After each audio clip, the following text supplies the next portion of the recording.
respekteer minderes. Lukas 19 verse 5 tot 7 sê, en toe Jesus by die plek kom, kyk hy op en sien hom en sê vir hom, Saggeus, maak gou en klim af, want ek moet vandag in jou huis bly. Hy maak toe gou en klim af en het hom met blydskap ontvang.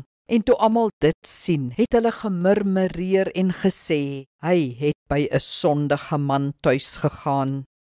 Dis tipies van Jesus om sondaars soos Saggeus respekvol te behandel. Anders sou hulle verwerp deur op die grond te spoeg of te weier om met hulle te praat. Jesus het ook gemaklik met ander minderes omgegaan, soos vroue, heidene of melaatses. As ons Jesus wil navolg, moet ons eie minderes ook met dieselfde respek of met meer respek hanteer as enige ander mens. Groet en gesels vriendelik met kassiere, pakkers, petroljoggies en sekuriteitswagte. Onthou, hulle leef met veel meer uitdagings.